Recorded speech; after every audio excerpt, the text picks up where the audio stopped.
La répartition conjointe rendue publique après la visite du président congolais Félix-Antoine Tshisekedi en Chine du 24 au 29 mai revient sur quelques points principaux dont le renforcement du partenariat dans le secteur des hydrocarbures, de mines, de l'agriculture et du numérique. La plénière tenue ce mercredi a déclaré recevable les projets de loi sur la répartition des sièges qu'elle a ensuite envoyé à la commission politique, administrative et juridique pour approfondissement et toilettage. Les détails dans cette édition du journal.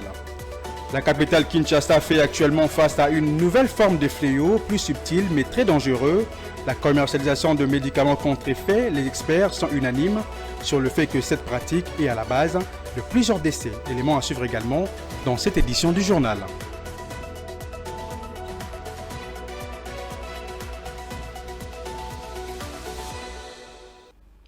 C'est tout pour le titre, mesdames et messieurs. Bienvenue dans cette édition du journal. Le président congolais Félix-Antoine Tshisekedi était en Chine du 24 au 29 mai afin d'établir ensemble avec son homologue chinois une nouvelle feuille de route pour la prochaine coopération sino-congolaise. La déclaration conjointe rendue publique après cette visite revient sur quelques points principaux dans le renforcement du partenariat, notamment dans les secteurs des hydrocarbures, de mines, de l'agriculture et du numérique. Fulgence Milaï pour le détail. Les échanges de vues entre les deux États, en Chine, étaient axés sur les relations communes, mais également sur les questions régionales et internationales d'intérêt commun, afin d'aboutir à un consensus important sur un large éventail de sujets.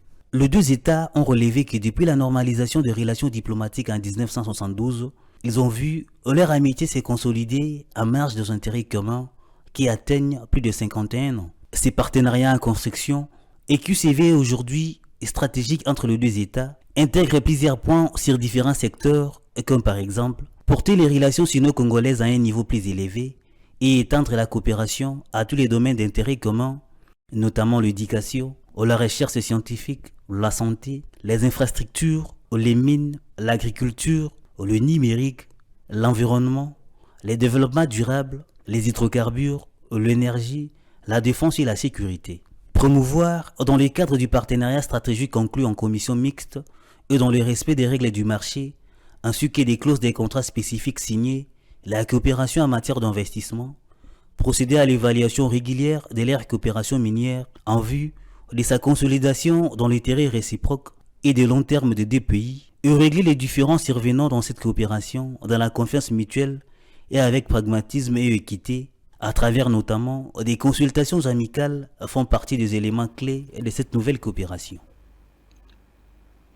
La plénière de mercredi a déclaré recevable le projet de loi sur la répartition du siège qu'elle a ensuite envoyé à la commission politique, administrative et juridique pour approfondissement et toilettage, et celle-ci n'a que 48 heures pour déposer les projets revus et corrigés au bureau de l'Assemblée nationale avant la seconde lecture au Sénat. Les détails de Tony Antoine Dibendila et Igor Biwaka.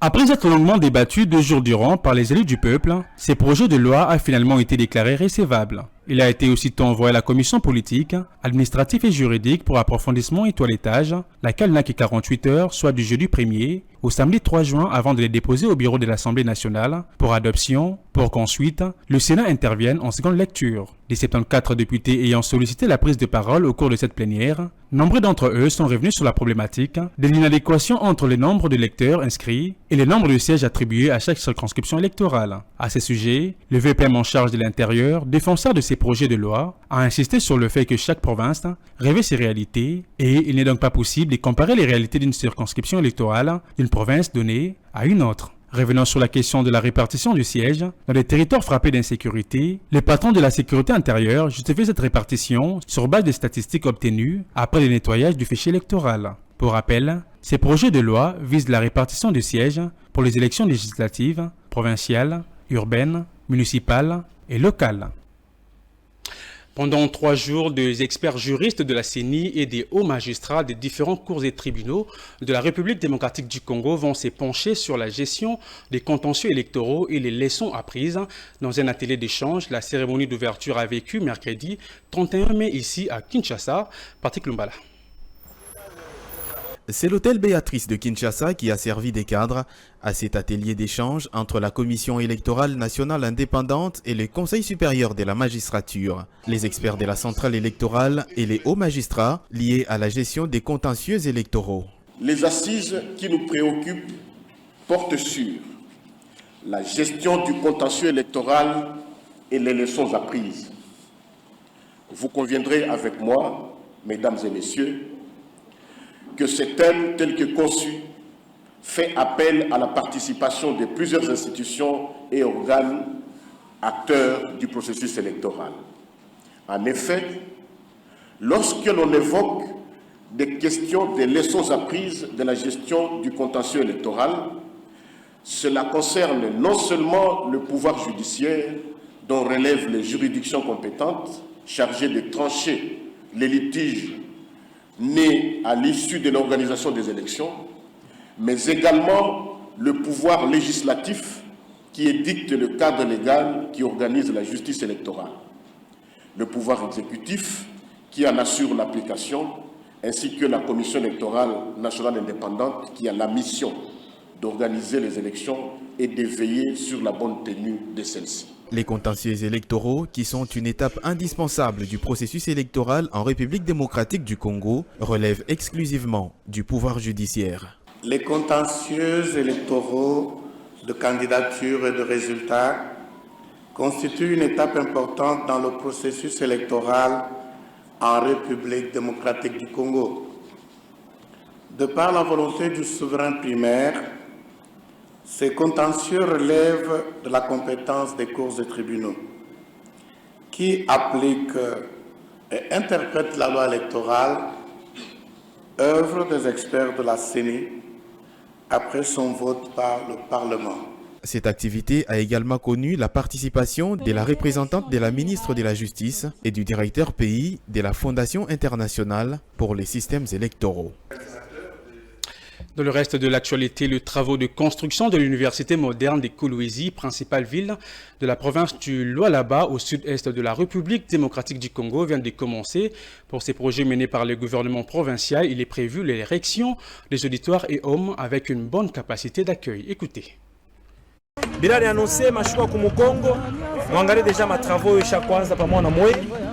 Comme annoncé par la gouverneure, vous pouvez le remarquer, les travaux de construction de l'université moderne de Kolwezi ont déjà débuté. Il y aura des auditoires et hommes modernes avec une bonne capacité d'accueil, le tout dans de bonnes conditions. Désormais, cet ouvrage permettra à ceux qui viennent de Dilolo, Muchacha et Sandawa d'avoir la possibilité d'étudier ici à Kolwezi au lieu de se rendre à Lubumbashi. Unajua wenyewe Kolwezi inakuwa chef lieu ya province, bantu benatoka kusandoa, kukapanga, kudilolo na kumuchacha. Bengine bakukote ya Lubuti, bena kutafuta kwenda kufunda ku université ya Lubumbashi. Na bapana bana souvent na mafazi ya kuikaria. Hapa leo kote ya Kolwezi unakuwa université na ma dortoir le bantu batalala, na ma dortoir bantu balikala ma condition muzuri. Na inafurahisha kabisa que province ya Lualaba inaendelea kumbele depuis accession ya province ya Lualaba ya Mama Masuka. Bena toka Sandoa, bena toka Kapanga, bena toka Dilolo, bena toka Kasaji, Muchacha, voire même Lubuti, benda funda ailleurs à l'université de Lubumbashi. Jomana Mama Masuka alisema batoto yangu ya Lualaba napasha kuweka makondition ya muzuri, bafunde makondition ya muzuri, bavivre makondition ya muzuri parce que mnajua autorité responsable haute ni ule anakuwa na investir mingi mu éducation. Et puis la fondation Bill Clinton pour la paix, en collaboration avec les ONG des droits de l'homme, plaide pour la libération de l'ancien directeur général de l'agence congolaise de grands travaux, détenu à la prison centrale de Makala dans l'affaire Sikomine. Le président de la dite fondation qualifie sa détention des 2 poids, 2 mesures. Il a dit, c'est jeudi 1er juin 2023 à Kinshasa. Juliette Mbelou et Ruben Manata. À notre avis, on libère des et lui on les laisse. Mais nous disons non, c'est la politique des poids des mesures. Et voilà, les autres dans les cas, nous aussi, nous sommes en train de les défendre. Bon, mais nous ne s'arrête pas là. Nous sommes en train de suivre le dossier jusqu'à son libération parce que son dossier est vide. En lisant les enquêtes que nous avons amenées, nous avons constaté que son dossier est vraiment vide.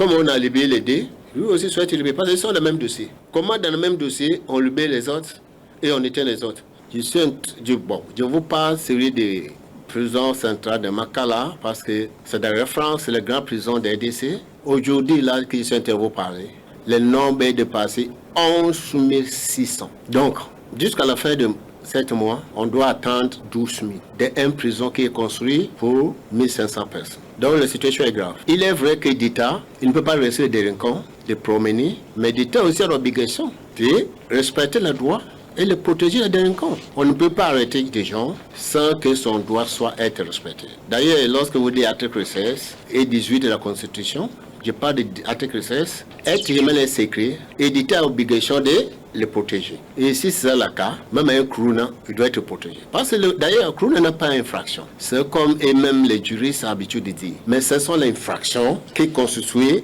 sont l'acte qui sont constitués d'infraction. Donc le crooner lui-même n'a pas, c'est un sobriquet, ça n'a pas une infraction. Donc je crois qu'avec la nomination de nouveaux magistrats, nous espérons que le nombre soit diminué. Autre chose à signaler dans ces journaux, les épreuves de l'examen national de fin d'études primaires et la FEPANSIG ont débuté ce jeudi 1er juin sur toute l'étendue de la République démocratique du Congo, sauf dans 7 provinces éducationnelles suite à l'arrivée tardive de mal d'items aux différents points de chute programmés à Kinshasa. Quelques finalistes approchés par nos reporters ce jeudi ont affirmé le bon déroulement de ces tests, mais surtout le fait que la participation est gratuite. Reportage de Célé Chamala. Au moins 2 119 100 candidats, dont 1 20 448 filles, ont répondu présents dans différents centres aménagés pour l'examen national de fin d'études primaires sur l'ensemble du territoire national. Cette épreuve de NAFEP constitue l'évaluation ultime qui amène les élèves du primaire au niveau secondaire. À Kinshasa, plusieurs élèves rencontrés et interrogés se sont félicités du déroulement de cette première journée de l'examen national de fin d'études primaires et ont affirmé qu'ils n'ont rien payé comme frais de participation à l'examen. Je me sens très bien, c'était bien passé. Deuxièmement, des questions c'était un peu difficile. Malgré tout, j'ai répondu. J'ai eu aussi de bonnes notes pour mettre les réponses. Aujourd'hui, on avait eu français, écriture générale. Quand j'ai travaillé, je lis la première question, c'était un peu difficile. Je me suis assis d'abord, j'ai prié, j'ai raisonné. Quand j'étais en train de raisonner, j'ai trouvé une petite réponse. J'ai écrit d'abord dans les brillants. Quand j'écris dans les brillants, c'est ça que j'ai trouvé ça. Ça peut être la bonne réponse. J'écris dans mon feuille d'items. Et puis, deuxième question, si c'était seulement le même. Mais la troisième, j'avais trouvé ça facile. L'examen, c'était un peu difficile. J'espère que j'ai bien fait. Ça s'est passé un peu difficile. J'avais eu le temps de me préparer, mais les questions que j'avais pensé de trouver là-bas, mais je n'avais pas. Signalons par ailleurs que le NAFEP se tient du lundi 12 au mardi 13 juin dans d'autres provinces éducationnelles suite à l'arrivée tardive de mal d'items aux différents points de chute programmés. Il s'agit notamment du Sankoro 1, dont le siège se trouve à Lodja, Sankoro 2 à Lusambo, Chouapa 1 et 2, dont le siège sont respectivement à Bwende et à Bukungu, Ouwele 1 et Ouwele 2 à Isiro et Ouacha, et les Bazouele à Bouta. Au cours de la période allant du 5 au 12 mai de l'année en cours, le franc congolais a connu une dépréciation face aux devises étrangères et principalement le dollar américain, une situation qui a entraîné la dégradation du pouvoir d'achat des Congolais. Suivez. Les francs congolais a connu une dépréciation de l'ordre des 0,65% face au dollar américain, s'établissant ainsi à 2288,79 francs congolais sur les marchés officiels selon la Banque centrale du Congo. Celle-ci renseigne que, sur les segments parallèles, les francs congolais a également connu une dépréciation de l'ordre des 0,51%, les cours moyens s'établissant à 2351,25 francs congolais pour les dollars américains. Cette situation instable de la monnaie nationale, en observant durant quelques mois, entraîne la dégradation du pouvoir d'achat de la population congolaise. Aujourd'hui, le constat est que plusieurs produits de grande consommation enregistrent depuis une hausse remarquable des prix sur les différents marchés dans le pays. Je l'ai annoncé au sommaire de ces journaux, la capitale Kinshasa fait actuellement face à une nouvelle forme de fléau, plus subtil mais très dangereux, la commercialisation de médicaments contre-effets. Les experts sont unanimes sur le fait que cette pratique est à la base de plusieurs cas de décès, des infections et des intoxications. Dans ces reportages, un médecin approché par nos reporters donne plus de détails. Regardez. La commercialisation des médicaments contrefaits dans la ville de Kinshasa représente un fléau. Des experts sanitaires font état de plusieurs cas de maladies et mortalité liées à cette pratique illicite. La situation est devenue très sérieuse. Pour ce médecin, la prise de ces médicaments contrefaits augmente le risque d'échec du traitement et surtout expose le patient à des diverses affections et intoxications. On a des gros problèmes.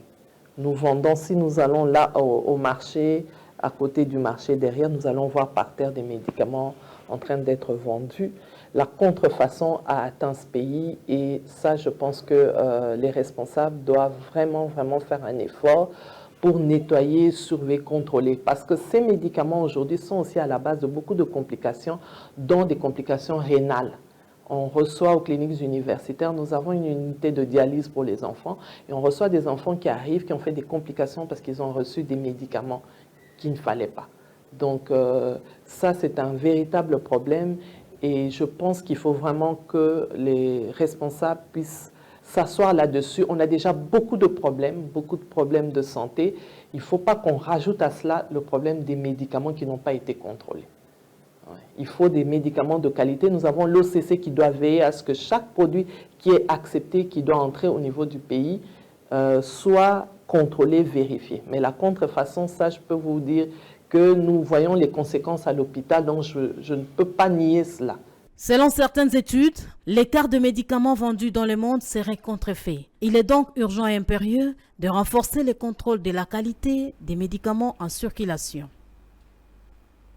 Et enfin, les fruits constituent un apport important sur le plan nutritif pour l'organisme humain. En cette période de saison sèche, il est recommandé une consommation régulière. À Kinshasa, pourtant, les vendeuses des fruits disent faire face à d'énormes difficultés.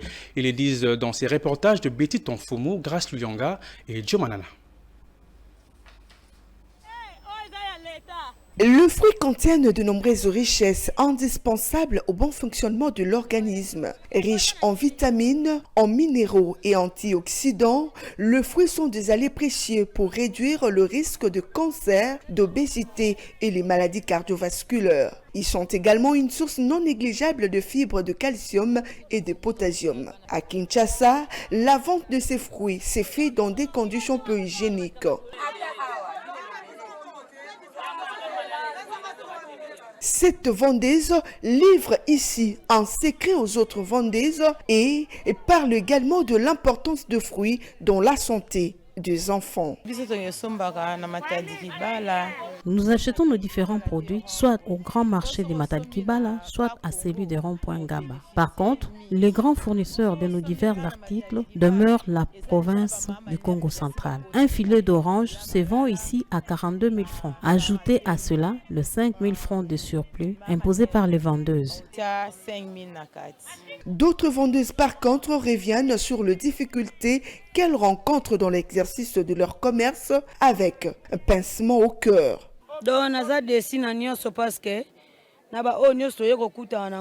Rien ne me réjouit à cause de ces diverses difficultés que nous rencontrons dans l'exercice de ce métier, dont principalement l'état dégradant de route.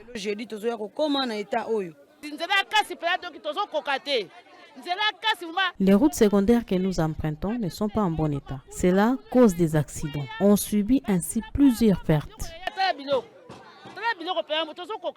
À savoir, il faudrait consommer le fruit environ 1 heure avant le repas afin de mieux profiter des apports de fruits et d'éviter également certains désagréments causés par leur digestion en fin de repas qui sont ballonnement, flatulence et brûlure d'estomac. Place à présent à la revue de presse des journaux parus ce jeudi avec Fulgence Milaï.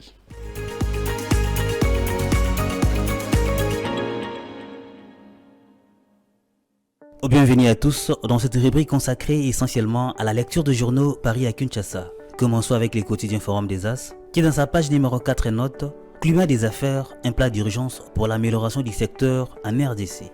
Les projets du plan d'urgence élaboré pour l'amélioration du climat des affaires en République démocratique du Congo, présenté mercredi par les ministres d'État en charge du plan, a bénéficié de l'apport de la cellule du climat des affaires. Ces plans d'urgence d'amélioration du climat des affaires a pour objectif d'apporter des réponses concrètes et rapides à certaines problématiques urgentes qui perturbent les climats des affaires au plan national, a poursuivi la source. Les réformes sélectionnées dans ces documents ont eu l'approbation de toutes les parties prenantes, tant publiques que privées, a indiqué les documents notant que parmi ces réformes figurent les aspects liés à la fiscalité, rationalisation des contrôles de la DGRAD pour l'ensemble des taxes dues à l'État par un opérateur économique, à la sécurité juridique et judiciaire, institution d'un comité de médiation des affaires commerciaux, a relevé Madame Judith Souminois, citée dans les communiqués. Le journal rajoute un monitoring des suivis de la CCA. Par ailleurs, Maître Roch Bachala de la CCA a assuré les suivis de la mise en œuvre des réformes du plan d'urgence d'amélioration du climat des affaires pour permettre à la présidence de la République, à la primature, ainsi qu'au ministère du Plan, de disposer d'un monitoring permanent sur la réalisation de toutes les actions requises pour la mise en œuvre des réformes. Le chevalier de la plume découpe l'avenir renseigne dans la ligne de la page numéro 3, Comité des conjonctures économiques, la RDC, remporte 3 victoires de suite où Vital Kamerhe promet des mesures pour endiguer la fraude au niveau des frontières. Le Premier ministre Jean-Michel Samalukonde Kyenge a présidé le mercredi 31 mai 2023 la traditionnelle réunion du comité des conjonctures économiques qui a passé en revue plusieurs questions liées à la bonne marche du pays sur les plans socio-économiques pour la semaine du 22 au 26 mai 2023.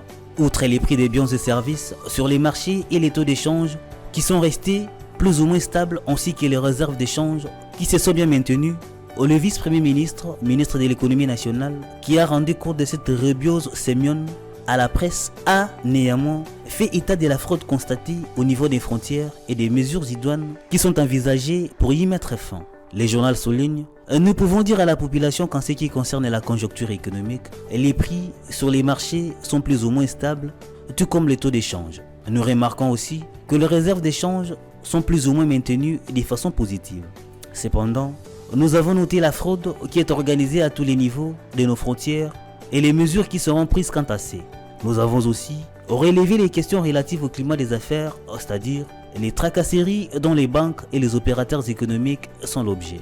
Mais dans la recherche de la solution et des mesures qui seront annoncées, nous voulons des mesures justes qui ne fassent pas que l'État condamne l'État et donne raison aux opérateurs économiques et vice-versa. Nous voulons la justice de ces côtés-là pour protéger les opérateurs économiques et en même temps protéger l'État, a déclaré le vice-premier ministre en charge de l'économie, Vital Kamerhe. Fin de cette lecture de Journaux Paris à Kinshasa. Merci à vous de l'avoir suivi. C'est la fin de ces journaux, mesdames et messieurs, mais avant de nous quitter, voici le rappel de titre. La déclaration conjointe rendue publique après la visite du président congolais Félix-Antoine Tshisekedi en Chine du 24 au 29 mai revient sur quelques points principaux dont le renforcement de partenariats dans le secteur des hydrocarbures, des mines, de l'agriculture et du numérique. Et puis vous avez suivi dans ces journaux la plénière tenue ce mercredi a déclaré recevable les projets de loi sur la répartition de sièges qu'elle a ensuite envoyé à la commission politique, administrative et juridique pour approfondissement et toilettage. Et puis la capitale Kinshasa fait actuellement face à une nouvelle forme de fléau, plus subtile, mais très dangereux, la commercialisation de médicaments contrefaits. Les experts sont unanimes sur le fait que cette pratique est à la base de plusieurs décès, élément que vous avez suivi également dans cette édition du journal.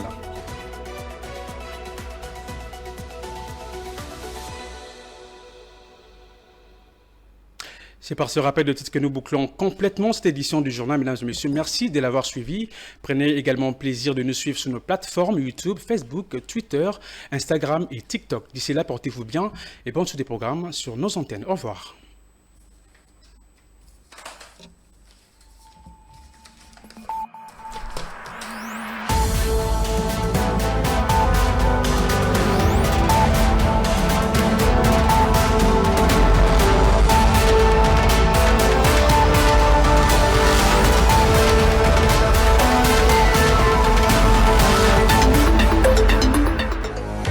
Dans une sphère médiatique, essentiellement tournée vers des contenus généralistes, où l'originalité n'a plus sa place au chapitre, où le secteur de l'économie et finance, pourtant poumon d'un État, sombre dans les oubliettes. Voici enfin Ecofin Télévision.